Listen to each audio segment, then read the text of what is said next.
আজি বনাম বগৰীৰ মিঠা আচাৰ। আমাৰ ইয়াততো পোৱা নাযায়, মই অসমৰ পৰা লৈ আহিছিলোঁ। বগৰীখিনি খুব শুকান আছিলে, কিন্তু এটাও বগৰী বেয়া হৈ যোৱা নাই। সেইকাৰণে বগৰীখিনি খুব ভালকৈ শুকুৱাই আমি ষ্ট'ৰ কৰি ৰাখিব পাৰোঁ। সেই শুকান বগৰীখিনি মই প্ৰথমতে 1 ঘণ্টামান পানীত তিয়াই ৰাখিছিলোঁ। তিয়াই ৰখাৰ পিছত এই ধৰণৰ কোমল হৈ গ'ল। আৰু এইখিনিকে আমি যেতিয়া চেনি বা গুড়ত দিম, তেনেকৈ ভাঙি ল'লে মিঠাটো তাত সোমাই যাব, মছলাখিনিও তাত সোমাব। গোটা গোটাকৈ দিব নালাগে, মই পিছত দেখুৱাই আছোঁ। প্ৰথমে আমি মছলা কি কি দিম সেইখিনি মই দেখুৱাই ল'ম।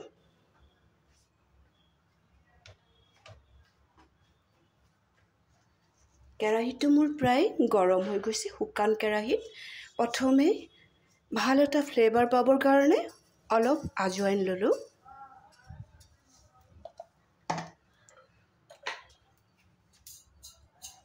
কেইটামান মেথি। কেৰাহীটো বেছি গৰম হৈ গৈছে, মই ফ্লেমটো অলপ কমাই দি আছোঁ।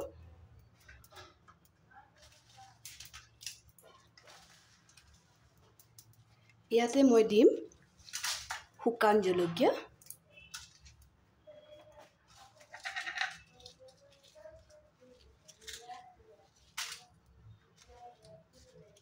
আপোনালোকে আকৌ নাভাবিব জলকীয়াখিনি বেছিকৈ দিছোঁ বুলি। খুব বেছি জ্বলা নহয় এইখিনি, সেইকাৰণে মই কেইটামান বেছিকৈ দিলোঁ। দেখাতে ধুনীয়া, জ্বলা বেছি এটা নহয়। ইয়াতে দিম কেইটামান জিৰা গুটি।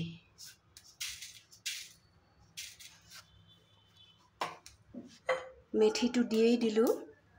তাতে মই দি দিম ক'লা নিমখ। ক'লা নিমখখিনি মই মছলাৰ সৈতে ভাজি ল'ম, যিমানখিনি দৰকাৰ পৰিব। মই এটা আন্দাজ কৰি লৈছোঁ, আপোনালোকেও সেই তেনেকুৱা আন্দাজ কৰিহে নিমখটো দিব।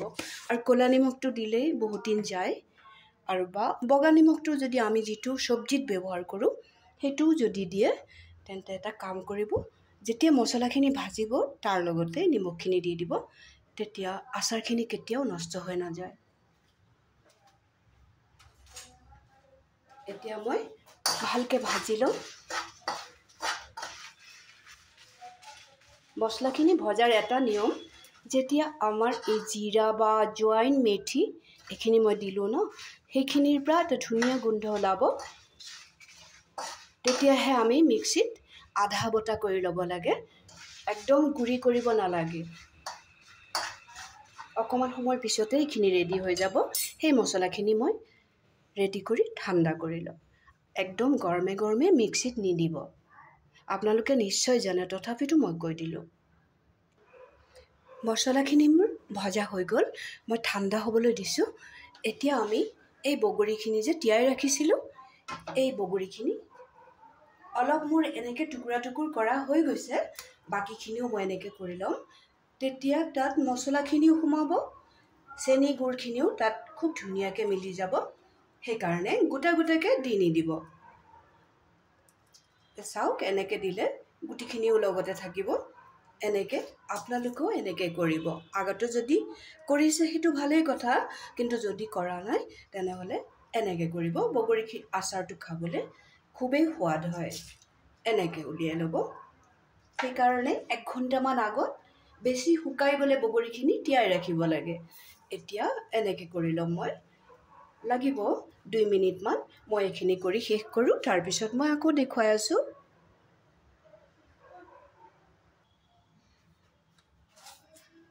বগৰীখিনি মই গোটেইখিনি ভাঙি ল'লোঁ।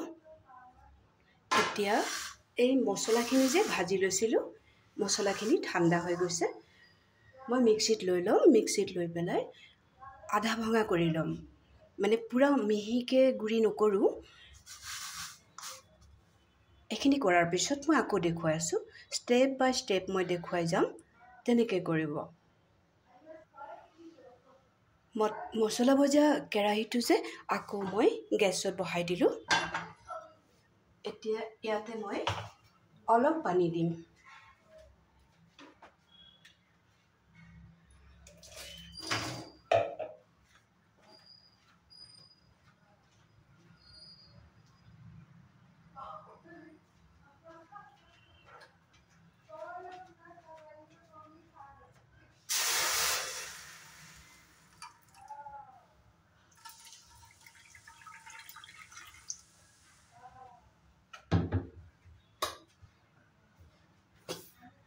পানীখিনি যে গৰম হ'ব লাগিব এনেকুৱা কোনো কথা নাই।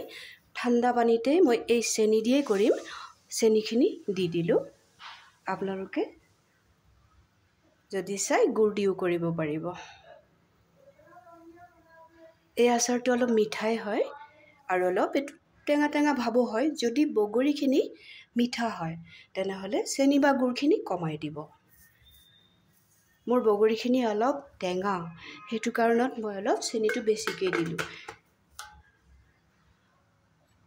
আৰু এটা কথা কৈ দিওঁ, গুড় দি কৰিলেই বেছি ভাল হয়।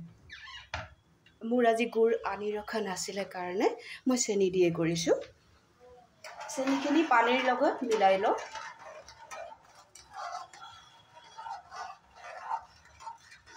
চেনিখিনি ভালকৈ মিলি গ'লে বগৰীখিনি ইয়াত দিব পাৰিম। এই সময়টোতে মই মছলাখিনি মিক্সিত গুড়া কৰি ল'ম। আৰু এটা কথাও কৈ দিওঁ, মছলাখিনি ভজাৰ সময়তে তাতে মই ক'লা নিমখটোও ভাজি লৈছিলোঁ। এতিয়া গুড়ি কৰিম।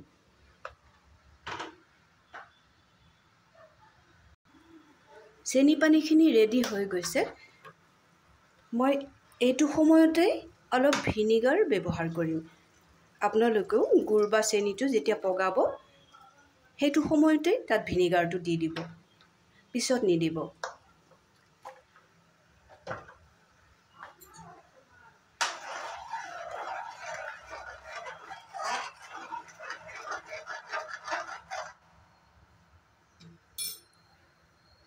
এতিয়া মই ভাঙি ৰখা বগৰীখিনি ইয়াত দি দিম।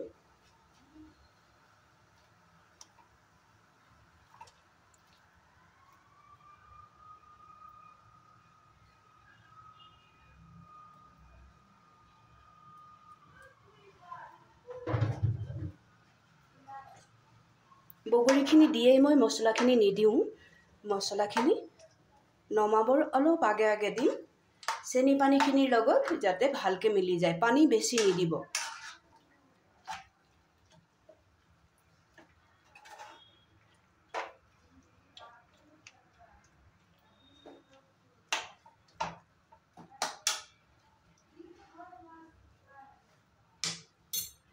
এতিয়া অলপ সময় ঢাকি ৰাখিম। অলপ সময় মানে খুব বেছি 2 মিনিটৰ নিচিনা মই ঢাকি ৰাখিম।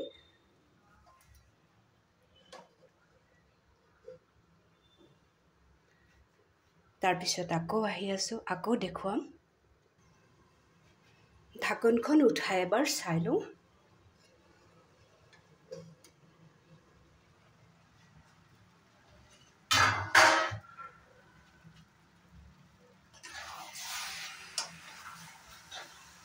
এটা কথা খেয়াল ৰাখিব, গেছটো একেবাৰে বঢ়াই নিদিব। ফ্লেমটো অলপ কমাই ৰাখিব, এনেকৈ অলপ কমাই ৰাখিব। নহ'লে তলত চেনিখিনি বা গুড়খিনি লাগি যাব পাৰে। এতিয়া মই ভাজা মছলাখিনি ইয়াত দি দিম। এই ধৰণৰ মই গুড়ি কৰি লৈছোঁ, খুব বেছিকৈ কৰা নাই।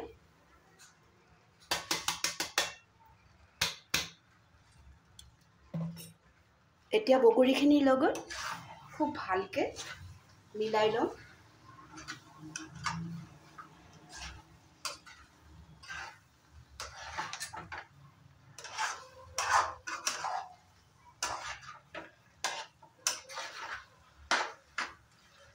মছলাখিনি মিলোৱাৰ সময়ত অলপ গেছৰ ফ্লেমটো বঢ়াই দিলোঁ।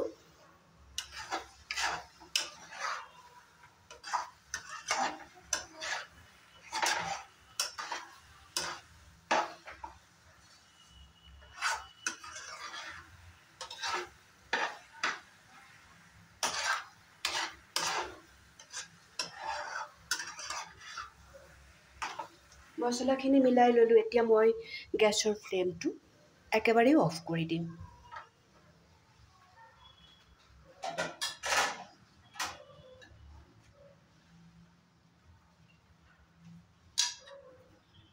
এতিয়া এখন বগা ডিছত মই আচাৰখিনি উলিয়াই ঠাণ্ডা কৰি ল'ম।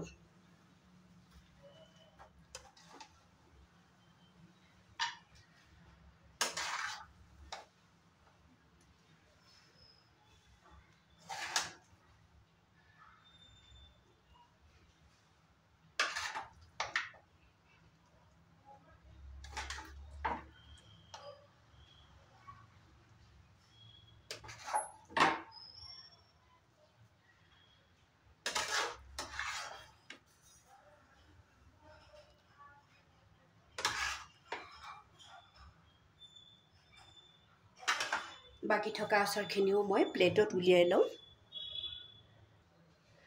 গোটেইখিনি আচাৰ মই ডিছত উলিয়াই ল'লোঁ এতিয়া মই ঠাণ্ডা কৰি ল'ম যেতিয়া ঠাণ্ডা হৈ যাব প্লাষ্টিকৰ বয়ামত ভুলতো নাৰাখিব আইনাৰ বয়ামত ৰাখিব বহুত দিন যাব অকমান খালে আপোনাৰ মনটো ভাল লাগি যাব মই এতিয়া ইয়াত লাগি থকা অকমান টেষ্ট কৰি চাওঁ চেনি বা নিমখটো ঠিকঠাক হৈছে নে নাই গোটেইখিনি খুবেই ভাল লাগিছে খাবলৈ আপোনালোকেও এনেকৈ বগৰী শুকুৱাই ৰাখিলে আমাৰ ইয়াত নাপায় আপোনালোকৰ তাতো পায়েই বা আমাৰ নিজৰ জেগাত পায়েই বগৰী এনেকৈ শুকুৱাই ৰাখিব কেতিয়াবা শুকুৱাই ৰখা বগৰীটো গৰমৰ দিনত দালিটো দি খাব পাৰি আৰু এনেকৈ আচাৰ বনাই খাব পাৰিব পৰাপক্ষত গুড় দিয়েই বনাব যদি মোৰ এই বগৰীৰ আচাৰৰ ৰেচিপিটো আপোনালোকৰ ভাল লাগিছে তেনেহ'লে লাইক শ্বেয়াৰ কৰিব আৰু যোনে মোৰ পেজটো ছাবস্ক্ৰাইব কৰা নাই এতিয়ালৈকে তেওঁলোকে ছাবস্ক্ৰাইব কৰি দিব আৰু ভালে থাকিব সুস্থ থাকিব আৰু যদি ভাল লাগিছে ৰেচিপিটো